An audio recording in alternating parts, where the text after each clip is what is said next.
So I am Tom Chatfield, and I'm a writer and philosopher of technology. And the reason I'm here is that I am the co-lead for what we've called the Digital Ego Project at the interdisciplinary think tank Perspectiva. And I don't want to bang on about that because you're here for Philippa, which is much more exciting. But very briefly, this is our first event. It will be the first event of a number that we'll be putting on during the course of this year. The Digital Ego Project, I suppose it's a very ambitious and open project. We're interested in what it means to grow and to flourish in the digital age, and in particular, what it means to use technology well and richly, and to push back against the ways in which many people can be very stuck within algorithmic systems. So we're interested in, if you like, highest common denominator rather than lowest common denominator behaviors, and aligning technology with freedom and flourishing. And that's one of the reasons why I'm very excited that Philippa's our first guest in these events, because as I will say in greater detail in a second, Philippa is, I think, an immensely kind of rich and humane explorer of living every day and relating to others in a sane, sensible, humane, and compassionate manner. And she's enormously good at articulating this, I think, to very large audiences. And so I said I'm the co-lead for this project. I lead it with Dan Nixon, who you will hopefully see in a little box on your screen. Dan is a writer, a researcher, a thinker with a deep interest both in economics and mindfulness, which is a fantastic combination.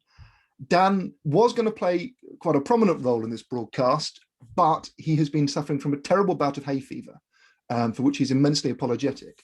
And so, given how much I like the sound of my own voice, I'll be doing most of the talking. But in terms of the schedule of the event, we'll be kicking off soon with a conversation with Philippa, which I will lead. I'll still try and bring Dan in after half an hour or so of that. And he will hopefully be fine in terms of hay fever to interlocute, but if not, he can supply me with lines.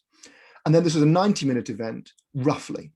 And so for the last half hour, we very much hope that you will bring some questions and join in and ask them of Philippa or myself, or Dan, or just contribute. Now, I mentioned at the start, but I'm going to repeat, we're recording this. We're not going to make it available instantly. It's going to be sometime down the line, but we are going to hope to make the video and audio available online. If you're not comfortable being recorded, then you can turn off your camera. We won't be tracking the chat or anything like that, and actually only spotlighted speakers will be shown. But if you do want to ask questions at the end, feel free to type in the box and let us know you want to ask a question. And then, depending on your preferences, I can ask Ivo, the technical genius behind all this, to bring the spotlight onto you so you can ask the question in person, so to speak. Or if you don't want to be on camera and would prefer not to, indicate that in the comments and I will ask your question for you. And hopefully that will be satisfying as well. And the chat and comments, they will not be put online. They're just between us and they won't be shared. So that you don't have to worry about sharing in that arena. So that's the schedule for the event. I'm going to start off in conversation with Philippa. And I guess I want to spend a little bit of time introducing Philippa, because I imagine most of you know her for some of her recent work on television or her writing. But I've been lucky enough to know Philippa for a little while now.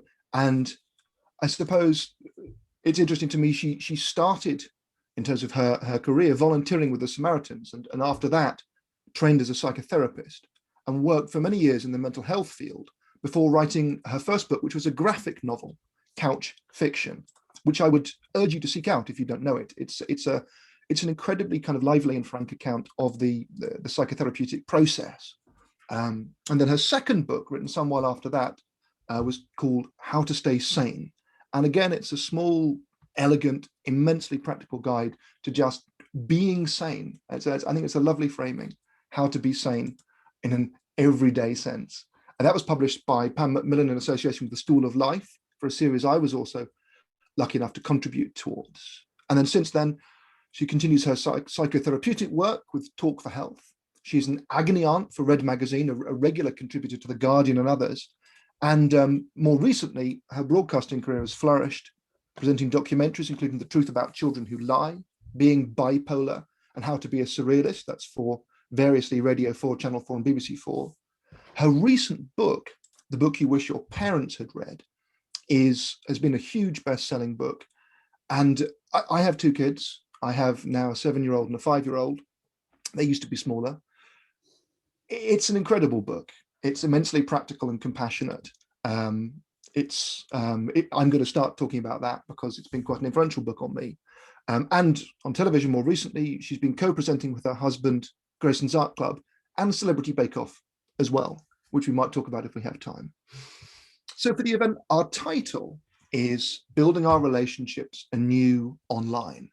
And this sounds like a great opportunity to just look back over the remarkable last couple of years we've all been going through in our very different ways, and what it's meant for our lives and our relationships to migrate online during the last year, at least in part, and what we've learned about treating each other and ourselves well in a digital age, how we can try and align technology with the things that matter most.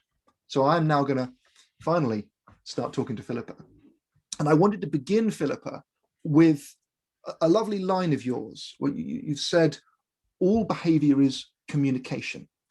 And I think there's so much in that. And I suppose I wanted to start by saying, well, we're now communicating, we're doing so much communicating through screens rather than in person. So what does it mean to try and communicate richly and well and constructively in the technological context? What does it mean? Well, I don't think we need to get too bogged down with what it means to communicate online rather than face to face, because we just have to get on with it. We just have to do it. When we haven't got the option of meeting face to face, I think this is better than speaking into the void of a telephone, or just talking to a microphone that then is projected out to other people that you can't see. This gives us some sense of dialogue if we've got the Zoom. It's not as good as being in face-to-face because we're not in real time. There's a slight delay. It's not so easy to read body language, but I think it's a good second, it's second best to being face-to-face. And thank goodness we have got Zoom. And people respond differently to Zoom. Some people love it. Some people hate it. My colleagues, my psychotherapeutic colleagues, have various ways of dealing with it and feeling about it. I've got a colleague, Adam Phillips, who just won't use it. He'll just work on the telephone, and he says he's finding that exhausting. And I've got some people who have been amazed that people who have felt it very difficult to be open, their clients who have felt very difficult to be open, can come alive with Zoom. And this is thought to be because they're in their own environment, so they feel safe. There's this screen between you and whoever you're talking to, which is a sort of another barrier. And with that barrier, some people feel they can open up more than they can if they're in the room. So it's quite interesting that in some aspects, communication appears to be different, not second best. Perhaps for some people, a new preferred way of communicating. I think it's been wonderful that we've all been thrust into this so we can do this experiment about how we communicate through screens. So I've quite enjoyed that aspect of lockdown, getting to know Zoom. I was very resistant to start with. And I've actually got quite relaxed with it. And I have a weekly meeting. It's not therapy. I have a weekly meeting with an editor who goes through what I've written during the week. And I feel like our relationship is getting quite intimate over Zoom. And I've appreciated that. I don't know what the question was, but I just went on for a bit. The question was just a prompt, and I think I do, in some ways, people talk about natural experiments, and I imagine if we'd gone back a couple of years and said, okay, we're going to wave our magical wand and everyone's going to have to do all of this online, many of the things that we've seen, I think, would have been thought of as wildly over optimistic. Actually, the degree to which, as you say, people have improvised and come up with ways and found ways to connect. I mean, my mum lives on her own and is in her 70s. Yeah. And I, you know, have been trying hard over the last year or so to, you know, to find things of working and ways of working online that suit her. And I got her an iPad. And the thing we hit upon was her reading bedtime stories to my kids.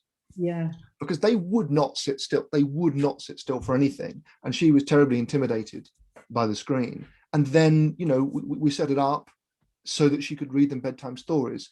And that was wonderful. It was a tiny little thing. Yeah. But suddenly, as you say, to some degree, the screen vanished and an authentic or a genuine connection was going on.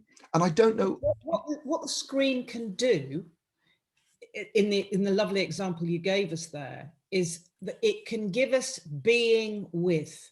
Like when we're together, we can just be with someone without doing anything, without saying anything. So if you play a game like I think we've all tried the quiz night with our friends, and if you read stories to kids via Zoom, you get that sense of relationship and being with without actually achieving anything or doing anything.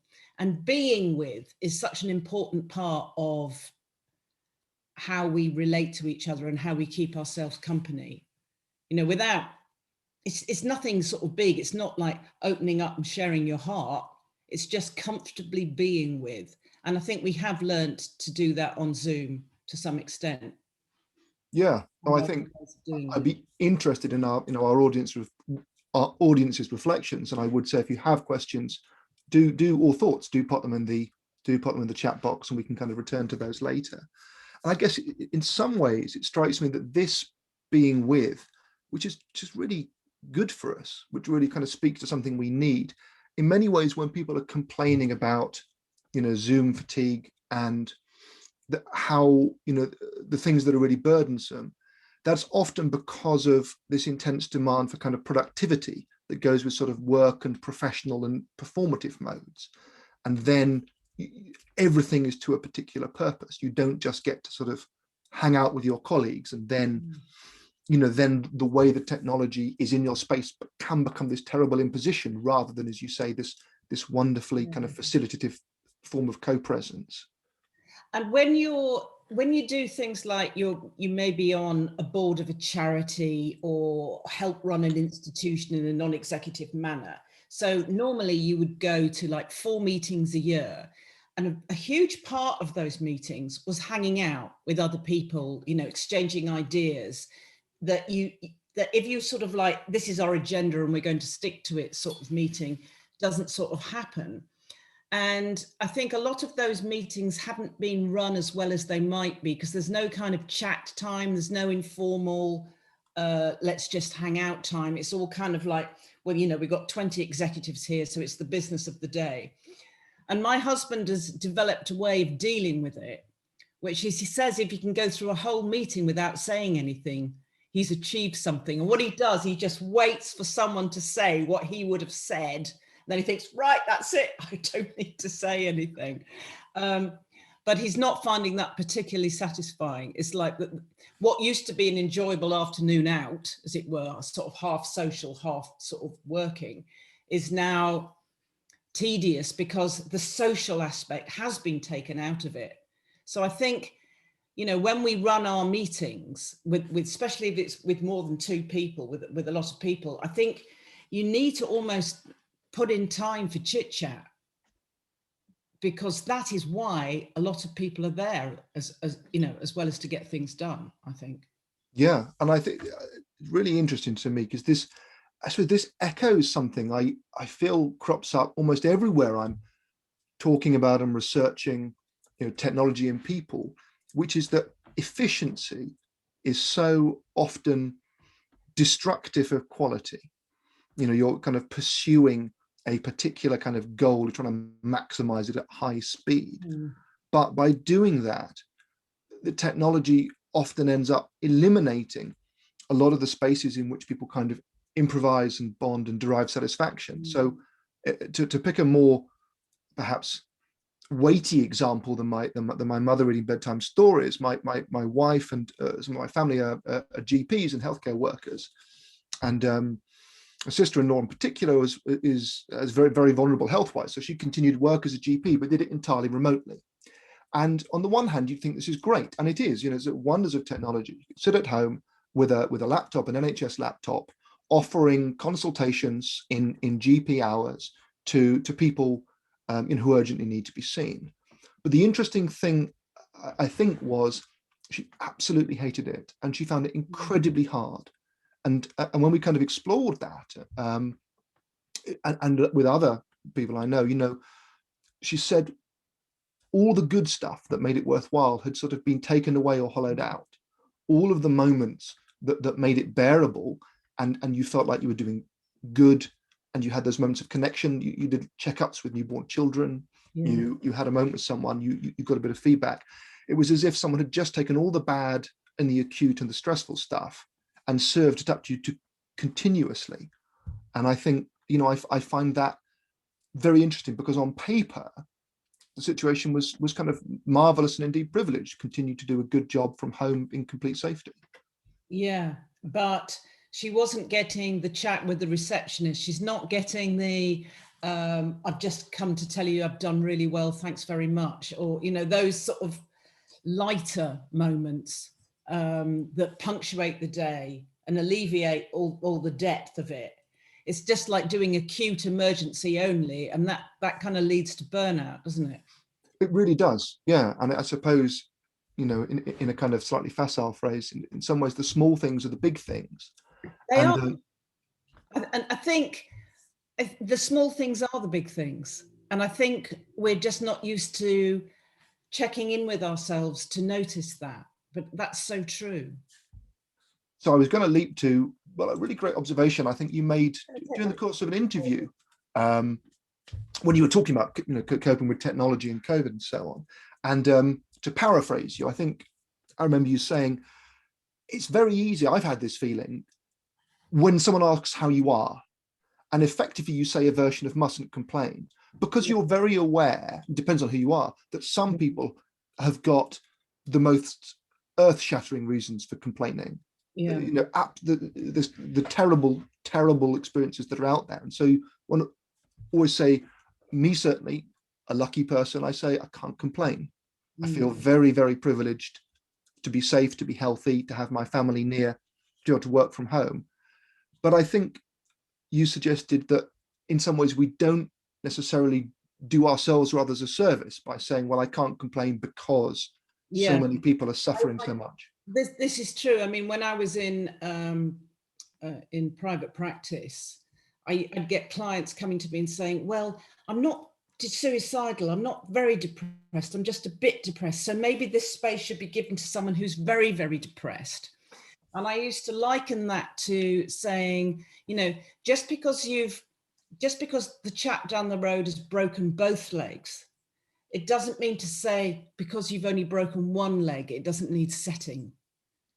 And I think there's this hierarchy that we think we need to comply to, and only the most distressed and miserable and ill and lonely and whatever person is allowed to complain. And those of us with quite nice lives shouldn't complain about anything. But then that means a part of you is unseen and unheard. And that isn't good for anyone either. So I think it's good to moan. I mean, not about, not as a sort of default reflex, but, just because someone's hurting more than you doesn't mean to say you're not hurting.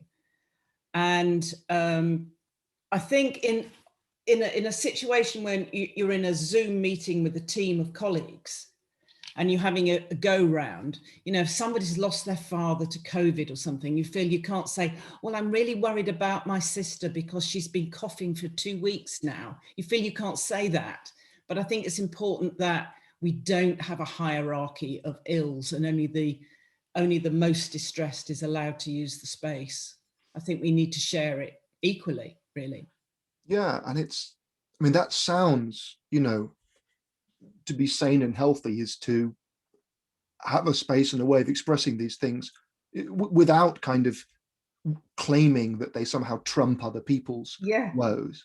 I mean, more generally, I guess, if we look at social media, if we look at sort of online ecosystems, one of the most obvious points about them is that they amplify the strongest emotions, as newspapers, as news have always done. But you go online and you are entering an ocean of appalling things and strong feelings about those appalling things.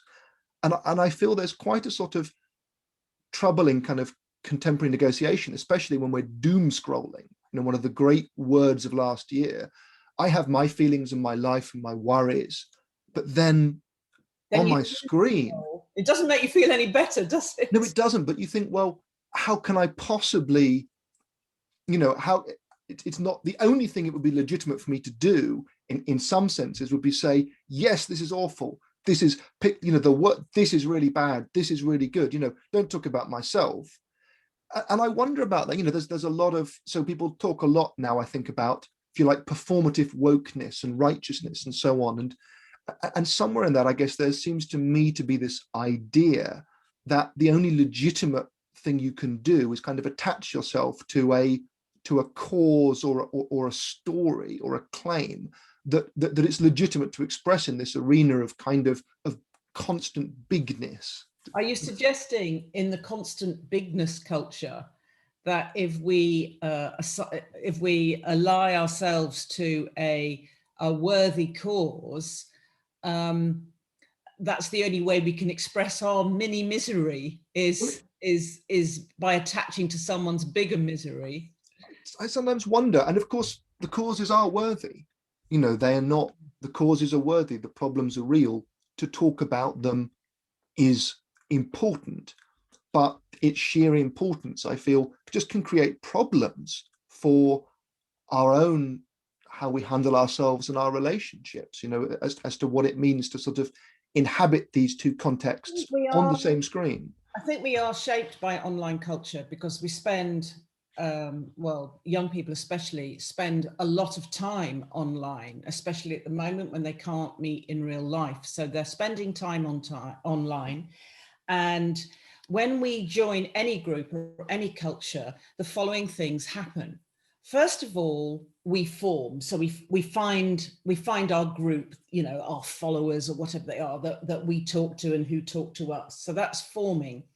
And then we find the norm. So what is the normal way of expressing yourself within this group? And then if we're not careful, we get stuck there. So we just sort of like start to role play people in a group rather than be our authentic selves. But what can happen is that we can storm. And by storming, I mean you sort of exchange differences and see where other people are at and where you're at. But online, because it's so easy just to block or delete someone from your friend group, you never get to sort of really understand where someone else is coming from. They never get to understand where you're coming from. You just cancel each other out. And then things just get more extreme. Because after we've, respected each other's differences, what goes on to happen is then it all rhymes, so it's easy to remember. Then you perform. So you form, you norm, you storm, and then you perform is how groups normally act. But online, the storming thing is being replaced by the cancelling thing. And so we stop talking to each other and then everybody gets a little bit more extreme. And the other thing that happens online a lot, which is something to look out for, is like before we had online, every family had a racist Uncle John who would distinguish himself in the family by being the most outrageous, the most racist, and get a rise out of the teenagers every time by saying the most outrageous things. And then he'd chuckle to himself and be quite happy about how outrageous and different and eccentric he was. The trouble with online is all the Uncle Johns get together. And so what happens is that in order to distinguish themselves, they have to be more extreme. They have to be more racist or more hateful or whatever it is. And the woke have to do the same thing. Instead of being the woke teenagers, they have to be the most woke, you see. So we, instead of sort of coming together like we would over in a normal real life group, we're getting more and more divisive, and I think it's quite dangerous and worrying. Yeah, and I think, you know, I've got young kids. They're young enough that I don't have to worry that much yet, although I'm getting warmed up about, in a sense, about what it means for them to have, healthy relations, for technology to be kind of healthy part of their growing up. And I guess it's that growing up thing. And this is, so the Digital Ego Project, it's part of a kind of large number of projects that Perspectiva, the think tank, is undertaking. And I guess I should say that Perspectiva is a very unusual interdisciplinary series of collaborations. It's interested in systems, souls, and society. It's interested in trying to have a sort of both a deeper appreciation of inner worlds and examining real world problems from another perspective. So it will be interested in this, how we're becoming more extreme then. And there's this notion of becoming and growth. And I guess so much of the time with this extreme performance and so on, people are locked into these positions. And they're kind of, you say one thing, Uncle John says one thing once, it goes viral, and then he's lost his job and he's a pariah, and people are doxing him and coming around to his house. Yeah, and maybe he had a bad thought, but he might not be a completely bad person. Yes. There's more sort of black and white thinking going on, and he's made into being a complete outcast. Yeah. Well, that's it. And as you say, his thought can be bad and wrong and deeply hurtful to people. But it doesn't mean he's a bad and wrong person. It does mean that him getting to say a thought that can be transmitted to millions of people totally changes the character of everything. And I guess, going back to children, the thing it strikes me is we have to be able to talk, I think, about growth, about change. But to talk about growth and change is to talk about learning, forgiving, forgetting, changing one's mind, being able to forgive other people, being able to say, you did a terrible thing, Uncle John, you deeply hurt me when you said that. You didn't, it was a casual remark, it deeply hurt me, it deeply offended me. Let's have a conversation about that. Let's find a way to move on. And I'm very interested in how those negotiations can take place and how people can be allowed to grow and mature and not be locked into these kind of very false or dangerous or polarized positions whereby everybody is kind of trying to hold everybody else accountable, perhaps in a very punitive way. And I think it's I can't think of the word. Made worse. Yeah, made worse, that's it. By the endless supply of human beings. Because online, there is an endless supply of human beings. So for instance, if you're dating with the idea of getting a partner, you can shop rather than have a relationship for something fabulous, and of course never find them, but that's all right because there's always another date. And I think we're getting like this for all our connections and contacts. Like if someone isn't quite right, instead of having a conversation where we each allow mutual impact and re-educate each other, as it were, you change me, I change you, it's a sort of mutual impact thing, we can just cancel each other and go on to the next person and the next person. So we're not growing. We grow in conversation, we grow in dialogue. And if we're only having dialogue via social media, all we're doing is finding people to agree with. And we're not stretching ourselves really to see things from other people's point of view. And I think this is getting quite dangerous. Yeah, And it's, I suppose, a lot of people, we talked about Zoom being great at the start, surprisingly great. Yeah. And I sometimes feel that one of the surprisingly great things about Zoom is its simplicity, in that, unlike social media contexts, there's no ask in terms of, I'm going to say something really funny and gain 15 followers, Oh, yeah, lots of likes and lots of applause. It allows you by design just to be. We can, and Zoom is more popular than a lot of other platforms, I think, partly because it's perhaps better on a visual level at just letting us be. This is quite a nice simulacrum of a conversation. It's great.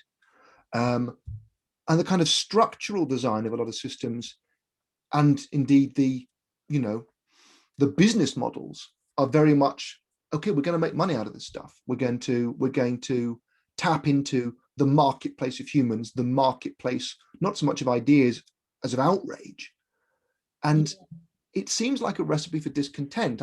In terms of what I'm aware of in terms of happiness research, one thing that's always struck with me from talking to researchers in that area is just how big comparators and context are. It's not the case that earning £100,000 a year will make you happy, full stop. It's the case that it may make you happy if your comparators in your context are people who earn less than you and you're well off and very pleased about it. Whereas if you are living in the Bay Area and comparing yourself to kind of elite Googlers and Facebookers, you may be utterly miserable because you think of yourself, because your comparators are an unbelievable elite. And obviously online, the relationship that I would have been happy with when I was going out with someone nice at school, I'm now comparing them to 500 million people on Instagram using filters, and suddenly I'm not so happy. My capacity to be content is almost being structurally undermined. And I think being discontent and being fearful, feeling you're not getting it right, is much easier to monetize than contentment. Because which newspapers do we go for? The ones with the headline going, you should be very frightened. We'll buy that one because we want to sort of prepare ourselves so, for any oncoming danger. And, we click on stuff that has got the most emotive headline.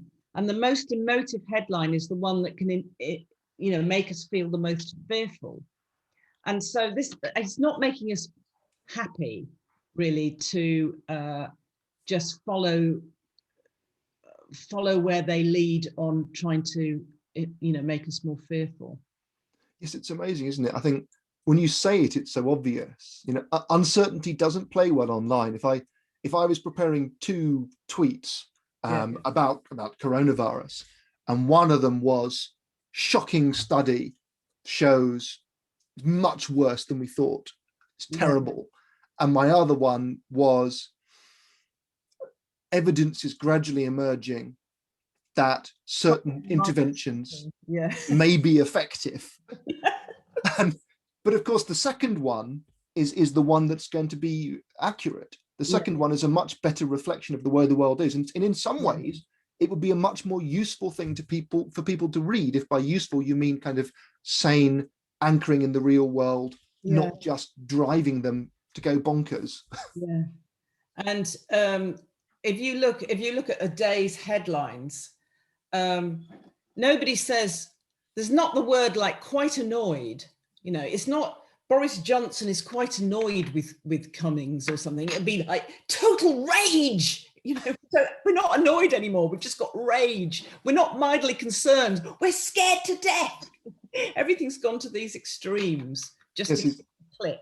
He's written a 1,000-word blog post, and he's trying to destroy and blow up, and you don't get not mildly disparage or anything. So this creates a nice link to something I suppose I wanted to ask you about parenting in particular. I mentioned that I really loved the book, the book You Wish Your Parents Had Read. And I bought a copy for my mother, which might have been very revealing. But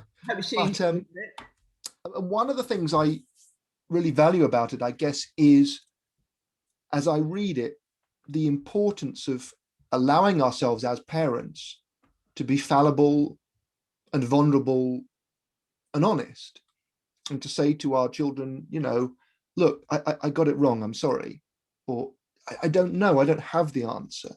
And it strikes me that actually quite precisely there, we're talking about modeling and freeing ourselves by modeling these behaviors that don't perform certainty and outrage and conviction and so on.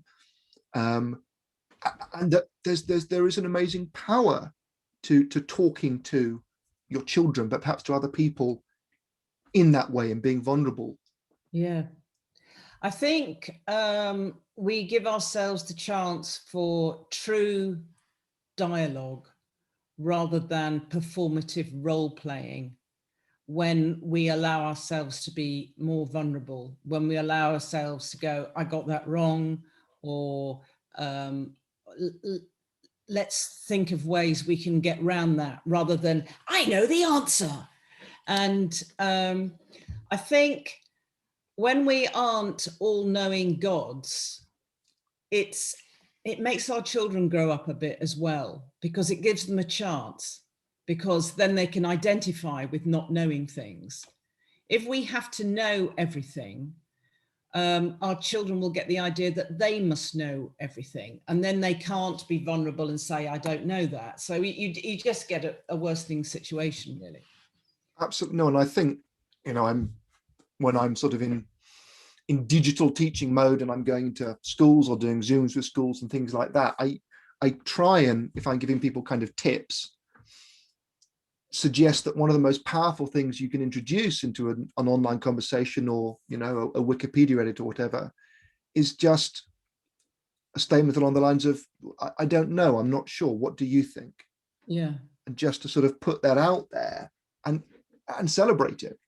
It's the beginning. If you don't know, you can empower the other person. So suppose your kid comes home from the playground and someone's been mean to them, and they go, I'm really miserable, I'm very unhappy. And of course, a part of you just wants to storm to the school and yell at everyone, find the other kid's mum and yell at her or whatever. But that doesn't usually help, and it doesn't teach your kid anything. But if you manage to sit on that response and go, wow, that sounds really tough, what do you think you can do, if anything, about that? And then brainstorm together, and they find their own solutions. That is empowering. If you just say, well, go and play with someone else, then they'll feel dissatisfied. But if you say, what do you think you can do? And eventually they get to the solution, maybe I could try and play with someone else. You can go, that's a good idea. And they've thought of it. So it's empowering. So that's another reason why it's important not to know all the answers, really, because it gives our kids a chance to own the answer and know the answer. And that's the same as if you're an employer as well. It's so much better to sort of brainstorm with your employees rather than top down them, as it were.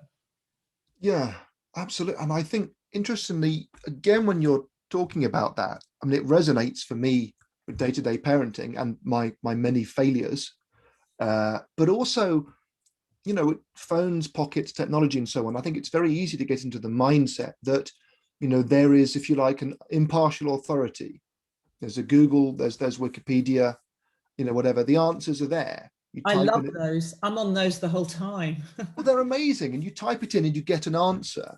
But I think then there can be a category error, which is that because you can find out just like that how tall Mount Everest is, or the population of India, or how many red deer there are wild in the British Isles, that sort of thing.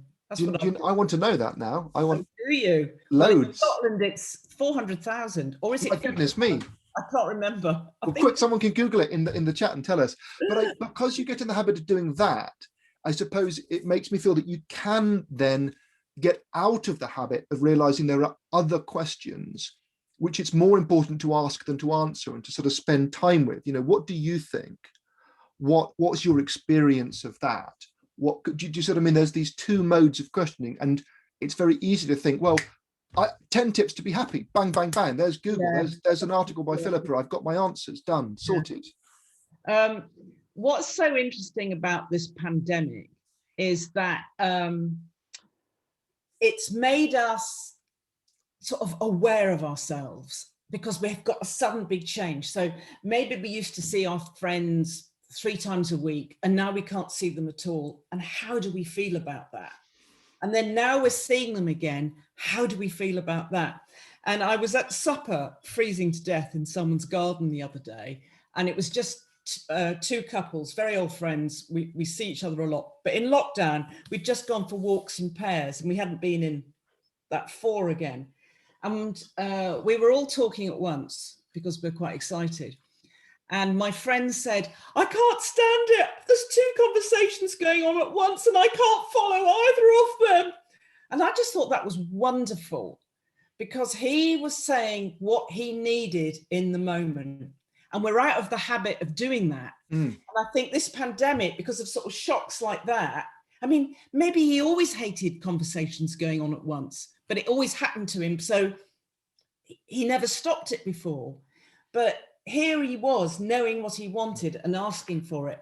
And I think we can do that, because we're in a sort of, it's like we've thrown everything up in the air, like you're having a breakdown, everything's broken apart, and we can decide how we put it back together again as we come out of lockdown.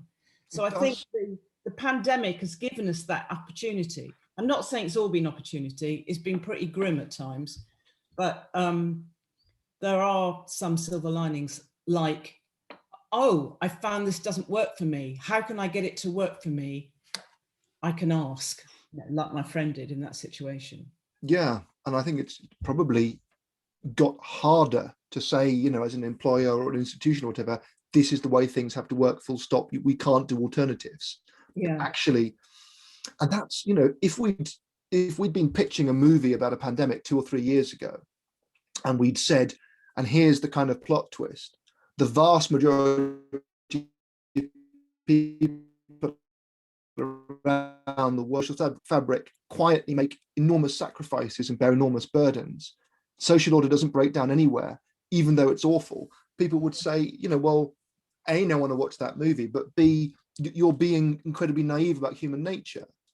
And I don't want to say it's been good. It hasn't. Yeah. But on the simplest level, I'm constantly, especially when I'm not looking at the news and when I'm doing more stuff in my local community or school or whatever, the kind of basic decency of most people and their ability to support one another quietly and keep going across the world is remarkable. And I would, it makes me feel hopeful in certain ways that I don't think I did 2 years ago, even though I'm also scared in plenty of new ways too. Yeah, I think it's interesting, because we've come out of ourselves, looked at ourselves like, was I really that busy? Did I really do that many events a week? Wasn't that a bit much? And we can think, okay, what do I want now? And or we might think, I'm never ever going to isolate ever again. I'm going to join a commune. It's certainly more of an option. Yeah. A commune with broadband, no problem. Now, at this point, I might, so we're halfway through, and we've had some terrific comments. I am looking at the comments. I am going to bring them up to Philippa. And as I said, I'm going to call upon people to say what they're thinking about, unless you tell me otherwise, in which case I will speak for you, so to speak. Okay, right. But at this point, I might bring in my colleague, Dan, if Dan wishes to be brought in. I talked over you, so I didn't hear you. Say it again. Oh, sorry, no, it was just kind of presentational blah. I was saying at this point, before I bring in everybody else, I might bring in my colleague, Dan, hoping that his hay fever is under control. As I said, Dan is a writer, an author, a thinker, a researcher, both an economist and an expert in mindfulness. And he co-leads the project at Perspectiva with me. And he knows your work, Philippa, and I know had a few thoughts he wanted to throw into the mix. So can I bring in Dan now, assuming he's in a fit state? Hi, Dan. Thank you. Hi, Philippa. Hi, Tom. Yeah, thank you. Thankfully, my hay fever finally is such that I can speak, and I'm not streaming with tears to talk to you here. So I'll keep it quite brief, just because I'd love to hear questions kind of from the floor as well. But just reflecting on some of what you discussed together with Tom there, Philippa. I was quite curious on what you think around the nature of our embodiment in the over the last year, both for us as individuals kind of navigating a digital world, and obviously with Zoom, we've kind of got some semblance of an embodied presence with others, that being with that you talked about. And yes, it is a kind of second best to normal engagement. And actually I did an exercise on Zoom last week, which involved sustained eye contact with someone, and I only realized that through Zoom, but of course you can't actually look if I'm looking at the camera, then I'm not looking at you at your eyes, and vice versa. I'm looking at the camera now, and you've got the idea that I'm giving you eye contact, but actually I can't see you at all. I can You're only staring at the camera. Yeah. So and of course you can get close to it, but it's not quite the same, obviously. So fake eye contact, so you sort of might be giving it, but what you're getting is draining because you're only looking at a black dot. Exactly. And you talked about that mutuality, you know, kind of like the basis for kind of a mutual to and fro kind of relationship. So but still, Zoom is like you said, much better than maybe speaking on the phone, and in turn very different from social media. So I guess I was curious, how do you see our embodied social lives playing out through this kind of digital mediation, in particular in the social media context? Because I've increasingly reflected actually that quite a lot of social media can be a particularly disembodied experience. On the one hand, of course, you've got Facebook and Instagram where there's no shortage of bodies, but they're kind of performative. Quite often, you know, the body is an object presented for scrutiny rather than how we are now, hopefully kind of relaxed and in conversation. And then, of course, more cerebral platforms. And I think of Twitter in terms of it's many things and different things to different people, but there's a gravity towards opinions and views and what someone said and what someone else thinks in response to that. And the exchange takes place at quite a kind of disembodied level, I feel. And I was just curious how you've maybe over your practice and as a psychotherapist and yourself have come to see embodiment in its social form, and maybe how that's changed in the last year or so with social media. Well, my first sort of experience with embodiment or disembodiment really in the pandemic was when lockdown first happened, and my daughter came by and wouldn't come in. I mean, maybe I wouldn't have let her in, but the thing is, she didn't come in. And cognitively, in my head, I knew why she wasn't coming in, but my body felt nothing but rejection. So actually, you know, we had 2-meter conversation on the front doorstep. And then when that dried up, because there was no being with it, was sort of an exchange. You can't just hang out and look at the fence out there. It's cold and whatever. Shut the door and sort of burst into tears because I had a sort of I wasn't organized. I didn't know how to organize my body, as it were, in this new way of being with people. I've got pretty used to it now, just as I don't need it anymore. But it's sort of like my head was saying one thing, but my body was feeling another. So I had a sort of really strange dissonance between head and body. And so that's made me aware of that all the way through, and aware of how I am, how I experience myself in my body on different platforms. And I started off on Zoom not knowing what to look at. I started looking at myself and thinking, oh, I don't think the hair's supposed to do that. So that got very distracting, but I've got over that now. And now I look at you, and then sometimes if I'm addressing a meeting, I look at the black dot like that, which is horrible because I haven't got any contact, so I don't know how I'm being received. See, now I look at you and you're nodding and it's good again. So thank you, Tom. And so we experience the body in a different way. Like when we're normal face-to-face interacting with people in real life, I think we're not even conscious about how we're embodying the experience, because mind and body are sort of working as one, and there isn't this dissonance. But then on the different platforms you mention, like Zoom, Facebook, Instagram, Twitter, all these places we might network, LinkedIn and whatever online. I never do LinkedIn, sorry about that. Online. I notice that I am experiencing my body in a different way. Like, I have a sort of small Facebook group of a Dunbar number of about 140, and I'm really relaxed there. And I'll say anything, and I'll say something outrageous, and it's fine because it's sort of friends only and it's going to be fine. I say outrageous, it might be something like, I'm bored, or, you know, which I would never do on Twitter because I have a sort of like professional presence, you know. I'm a psychotherapist. Look, I'm even sitting up now, just thinking about that. You know, I'm sort of a little bit more formal. And I suppose I do embody all these sort of different ways of being. On Instagram, I've got 2 Instagram accounts. One is my cat's account, which is just simple playing and recording, you know, my cat's diary, as it were. Oh God, he's scratching on the door again. And the other one is sort of like keeping in touch with people that are interested in my books, you know. So that's a little bit more sitting up again. I actually wonder what it would be like if I sort of didn't sit up so much when I did more of these professional accounts, you know. If I slumped a bit, would that be better? Would I have more authentic exchange with people? It's a question I need to ask myself, I think. Yeah.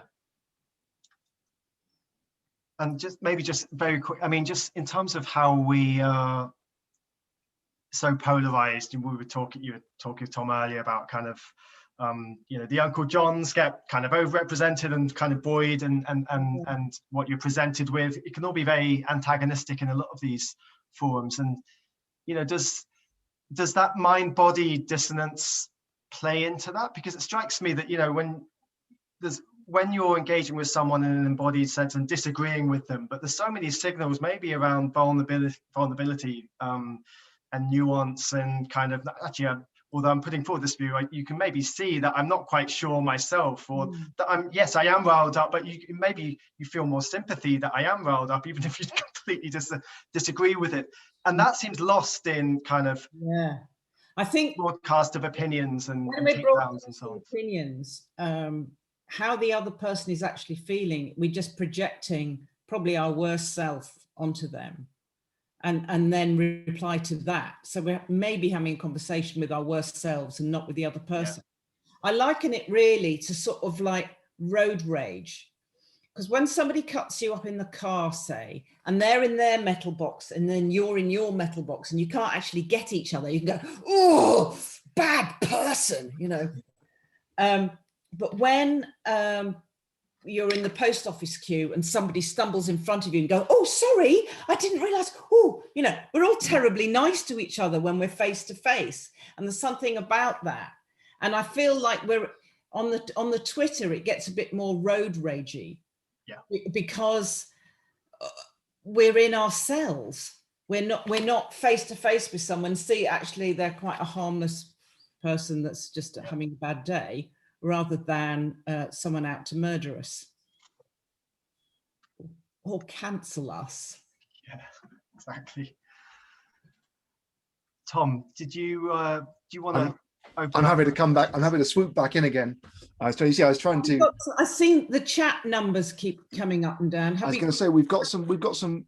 I think we can turn to chat now. We've got half an hour left. Okay. And we've had some nice thoughts and contributions, which I might work through. So I'll work through them roughly chronologically, i.e., from the earliest to the latest. So way of doing it. Indeed. do add stuff below in the chat if you want. As I say, what I'm going to do, unless you told me otherwise, if you've just got a comment, I probably will assume it's a comment and not ask you to speak, if you sort of mean. And if you've asked a question, I will invite you to ask a question and build upon it. And if you've asked me to ask a question, I will ask it. So I think the first thing that's come up is from Sue, who has asked me to ask you the question, Philippa. Okay. You may have seen it in the chat, but obviously the chat won't be in the recording. Okay. So I will read it out. And Sue says, I have a new manager who I've worked with for 4 months now. We haven't met face to face yet, only via online video, phone and emails. I think a lot of people have been in that position. We disagree on a lot of things. We don't understand each other. How can we build connection and understanding? Well, I've had this as well. You know, I've got a new editor and we don't understand each other either, and we've only met online. And I think it's really good to not hope the whole thing works covertly. Because when you're face to face with someone in real life, somehow is this thing of you're not in the car, you are two vulnerable human beings, and you can be a lot softer with each other somehow. But online, if we just have lots of email communications, things can build up. So I think it's a good idea if we can make non-accusatory statements about how we feel about certain things. So my advice to Sue is to make some I statements, not you statements, not like, you don't really understand how this thing works, do you? Not that. It's sort of like, I feel in my experience, when we did it this way, it worked like that. And I'm worried if we do it like this, that A, B, and C might happen. And if you write it all down and list it sort of as I statements, like these are my worries and concerns at the moment, and make them all I statements and not you statements. So you're not accusing your manager of anything, so they don't get defensive. But your feelings about how things are going are really valid. So in order to understand your manager better, I think it's a good idea of saying where you are so that they can understand you better to start with. I think as well, if we make ourselves vulnerable in that, it can only help. I was working with someone recently and it all got a bit weird. And I said, I'm feeling paranoid and neurotic because you know, this started happening and I can't remember being consulted about it. And I felt like I must have done something wrong. And then you didn't talk to me about it. And because I said all that and felt a bit of a numpty when I said it, but I'm really glad I did, because then we sorted it all out. So I think I statements maybe be a little bit more vulnerable than you dared to be before, and say what your puzzles are, what you don't understand as well. I hope that's helpful. I'm sure it is. That's fantastic. I'm going to write that down, and then I'm going to send it to lots of people passively aggressively. No, I'm not.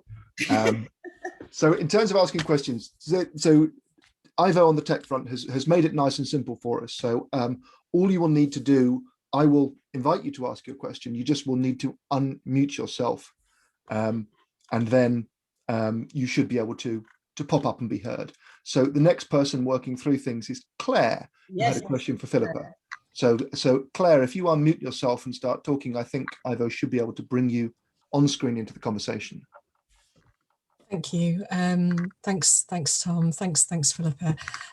Hi, Philippa. You mentioned at the start that you'd been initially quite resistant to Zoom, and I'm curious about how did you adjust and adapt? What were the kind of things that you did? Yeah, it was funny. I was almost angry. Well, no, I was angry when Zoom started. I think I was angry because I wasn't face to face. And I had this idea, rather than this being a different mode of communication, it was an inferior one. And in fact, it has some advantages, but it took me a while to see them. So how did I adjust?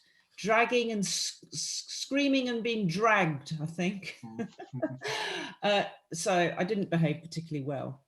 But I got used to it.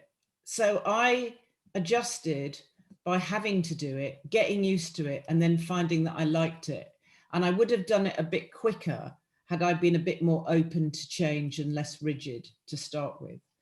I think another thing that really helped me was slowing everything down, so that I didn't feel like I have to have all the answers quickly, like you sort of do on the telephone somehow.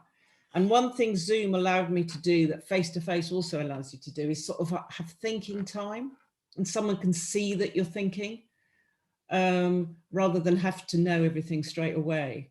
So in answer to your question, I just got used to it. And I learned not to be quite so defensive about it. I was very badly behaved to start with. Thank you very much indeed, Claire. Do if you have any follow up, please do feel free to follow up. And if you don't worry. Thank you. That's great. Thank you. Great. And now there's a comment in the side, which isn't a question, but I guess I'll read it out because it's a nice comment from Susan in the audience, who just says, balance is good in parenting. Listening to children is important, but they also need to listen to you, and that they need to learn how to weigh things up. I guess most parents would probably agree with that. The way you learn to listen is by being listened to. Children imitate us. So if we're stubborn and insistent upon things, guess what? Our children are going to be stubborn and insistent on things. So yeah, if a child feels like there's plenty of space for them to get their point of view across, they'll know that it's not a dangerous thing to do to listen. So that they learn that by being listened to. Oh, if you tell someone to listen, that's a great way of shutting them right down.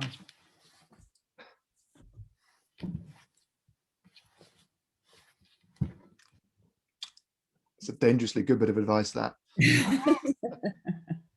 It is. That's fantastic advice, actually, and I think it has the character of all good advice, that it feels self-evident and really hard to live up to. Yeah, at the same time. Yeah. And so I'm going to bring in next Jonathan Rosen, and Jonathan, I should say, is the founding director of Perspectiva, philosopher, author, international chess grandmaster, among other things.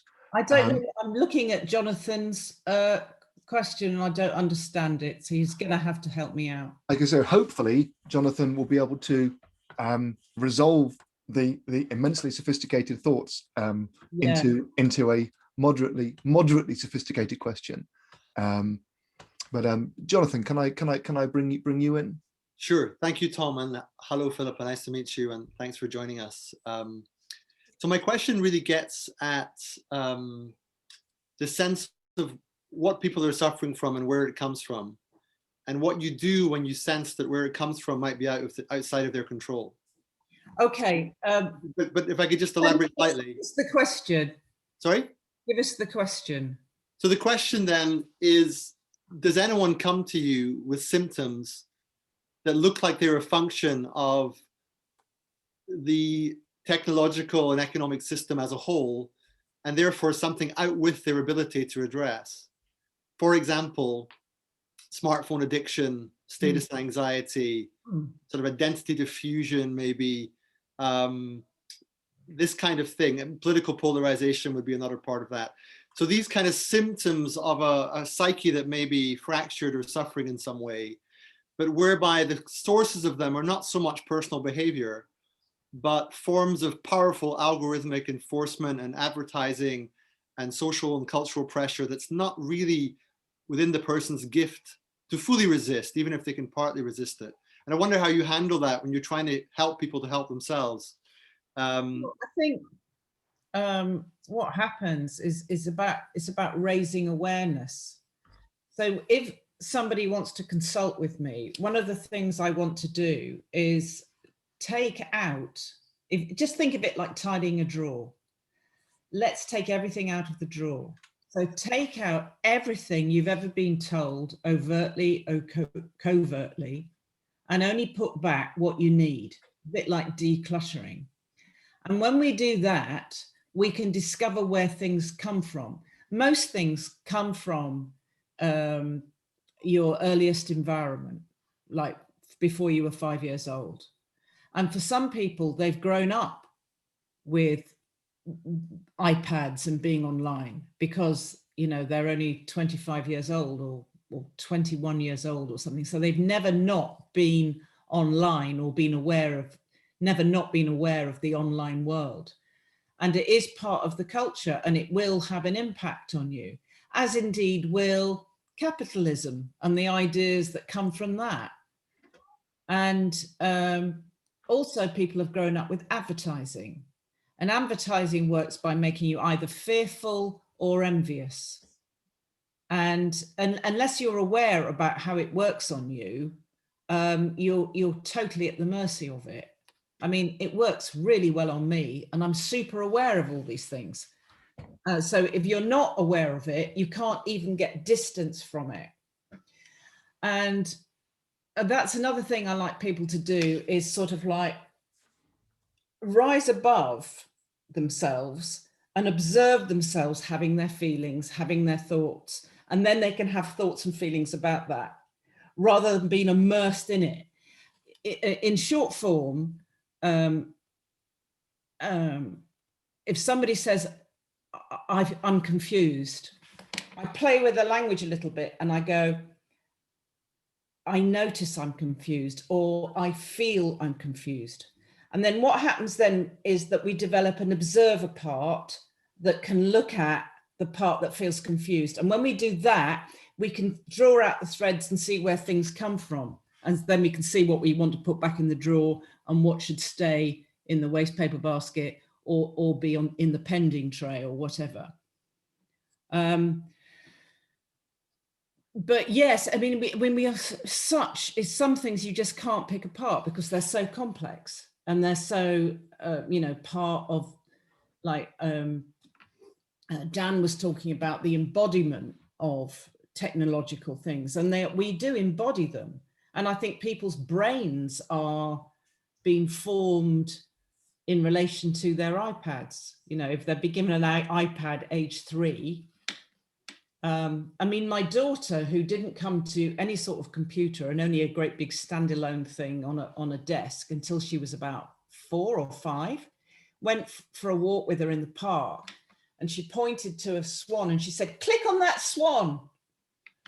And what she meant was, tell me about the swan, I think. I didn't think she thinks you could actually click, but it just showed how her brain was being formed in relationship to a computer. Click on that swan, she said in real life about a real swan. And so what is happening to people who are introduced even earlier to iPads, it will be shaping their brain. Didn't Bill Gates say he wouldn't let a kid have an iPad until they were at least 10? Why did he say that? Because he knows more than we do.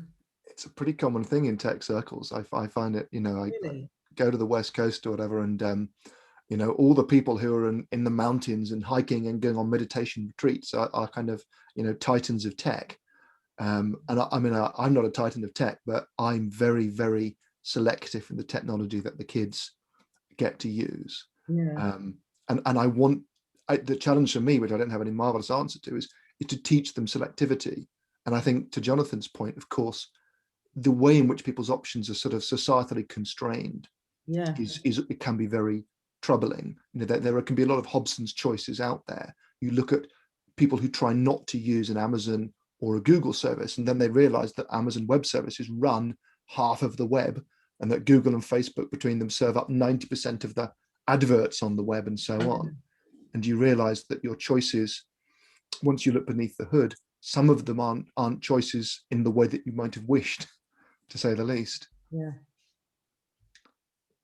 I'm still not quite sure what surveillance capitalism is. It's a big, big book. Is it?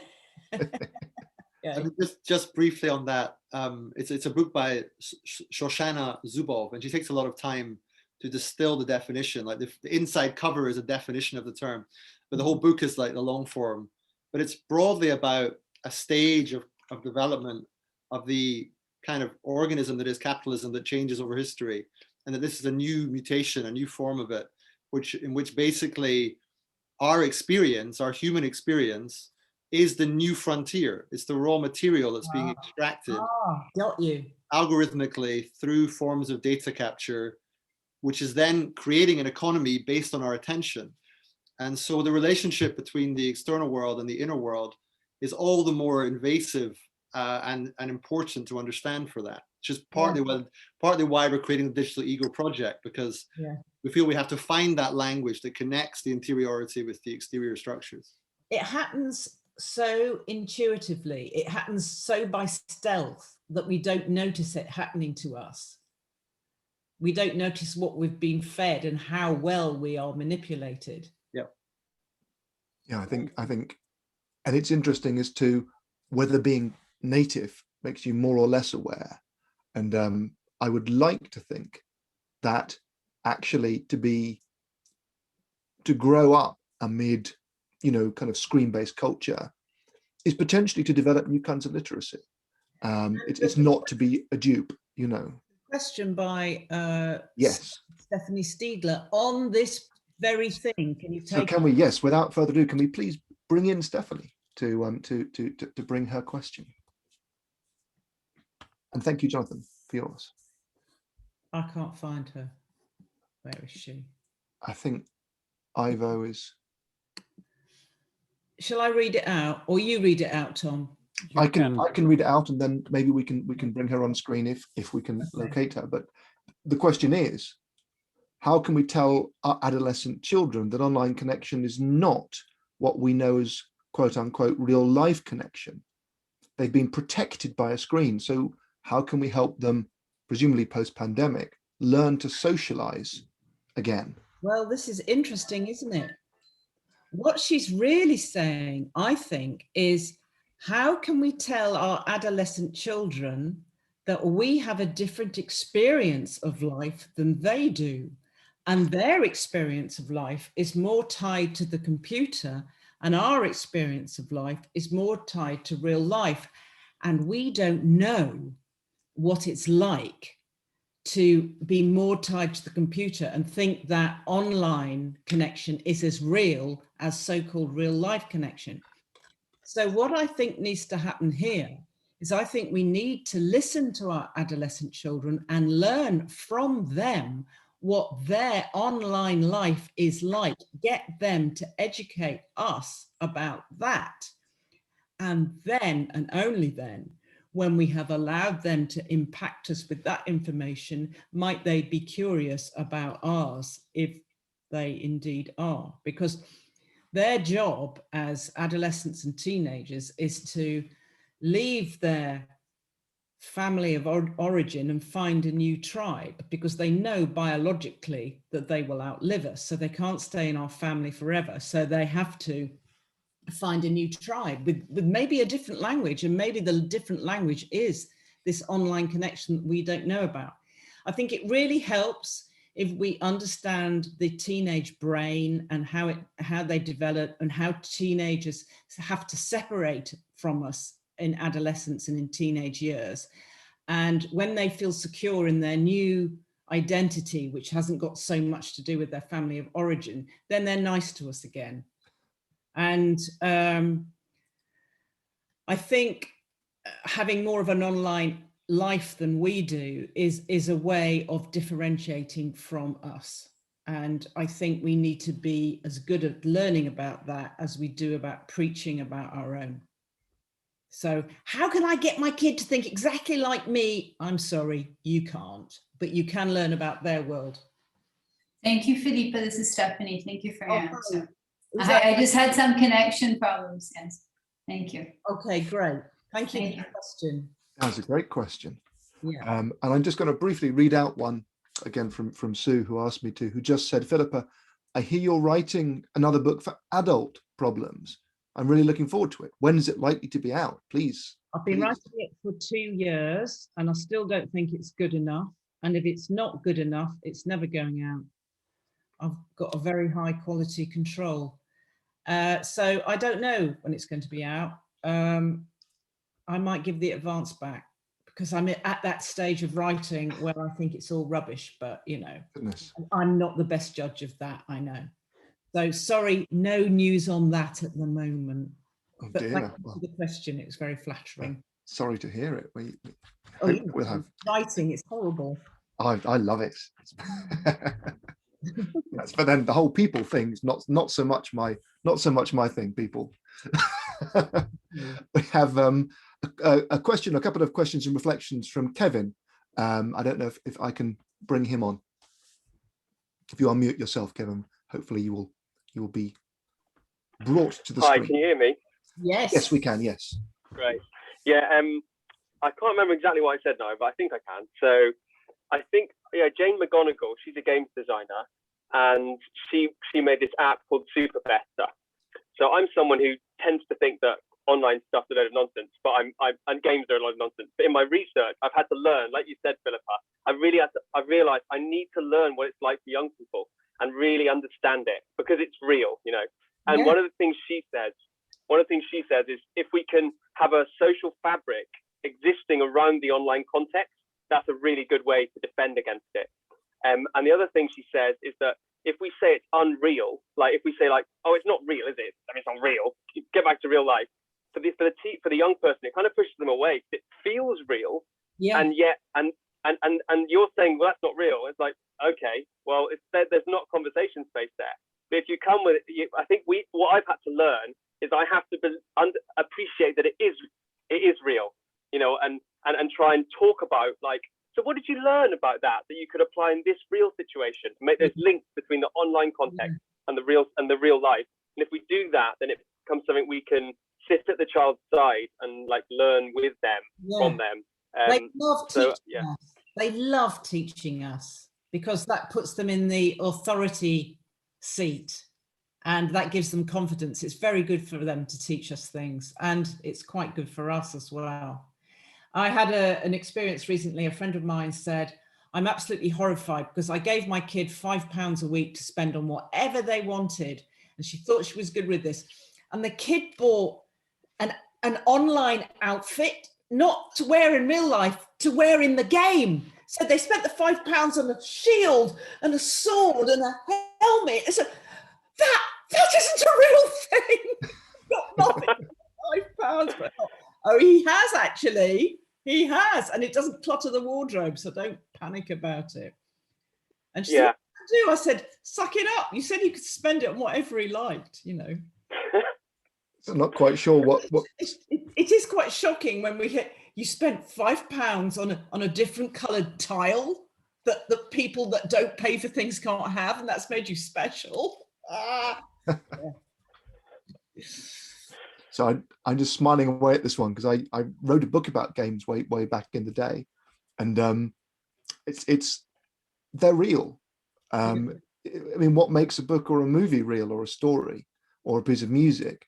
And the one thing I feel, so it's kind of me leaping in here, is I absolutely agree with Jane about social context. You know, I play games with both my children on a PlayStation and so on, but the thing I do is we have it in the living room, set up on the big screen, and we try to do it as a social thing. So they play and teach each other and take turns, and I do Minecraft with my son, and I sit up at night sometimes designing Minecraft palaces for him. I've been working on a lot of Roman stuff recently, and then he comes down, you know, and can kind of play on the things I've built and show me the things he's built. Have you spent real money on a helmet? I don't tend to buy that many virtual goods, but I would, depending on the game. I'm very suspicious of virtual good transactions as a business model, but that's because they often involve kind of gambling dynamics and they're quite exploitative. But I think it's great to spend. I'd rather spend money on a premium video game, which then everything in it is free.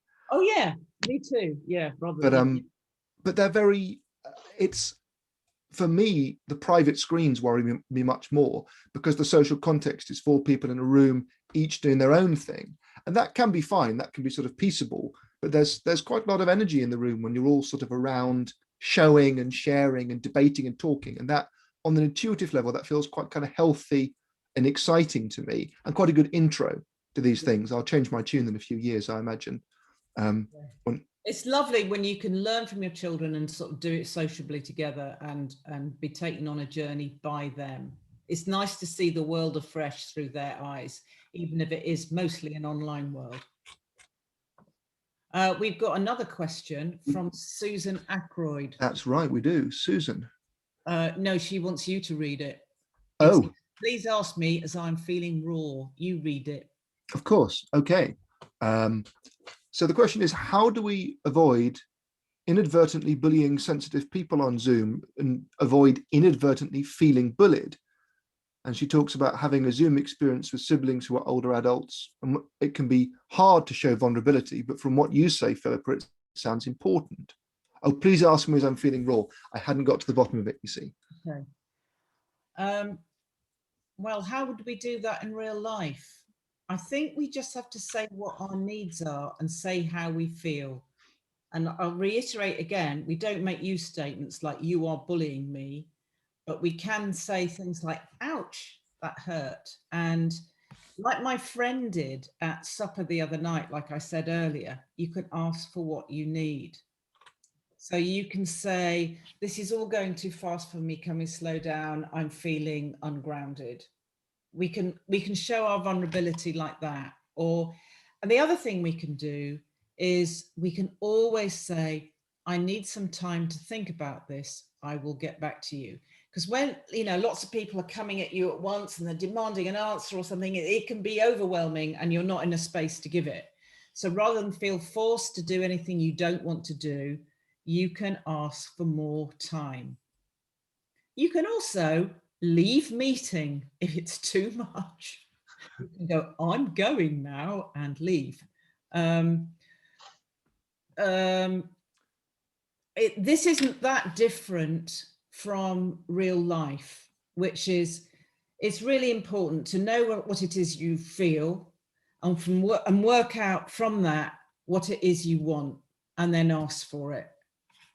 What do I feel? What do I want? Go for it. And if you can't do that because there's too much pressure on you, you can call it bullying or maybe enthusiasm that's just experienced like bullying or whatever it is. Ask for more time.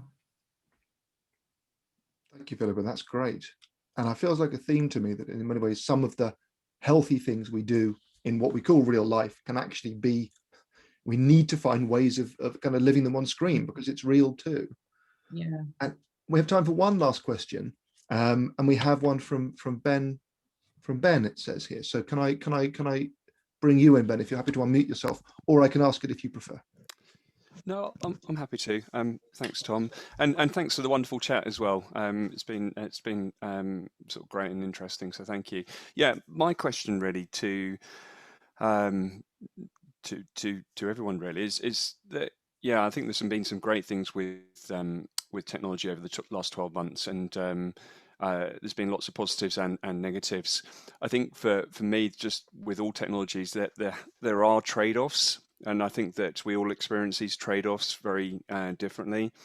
I got diagnosed with ADHD probably about 4 years ago, and so I'm just interested really in the way that digital environments impact our attention, and how that affects the way that we learn, the way that we interact in other spaces. It is changing the way that we attend to the world, and I think that for me over the past 12 months I've noticed my self-control diminish. Keeping my emotions balanced has become perhaps trickier, and ultimately I get energy from being with people, and so I've lost a lot of energy from transitioning all of my conversations to online environments. So I think just for me it's just been quite a few cumulative things which have made everything very, very difficult. But then just one final bit really is I joined, which some of you will know, a personal development community called 29K. But actually, so that's through an app.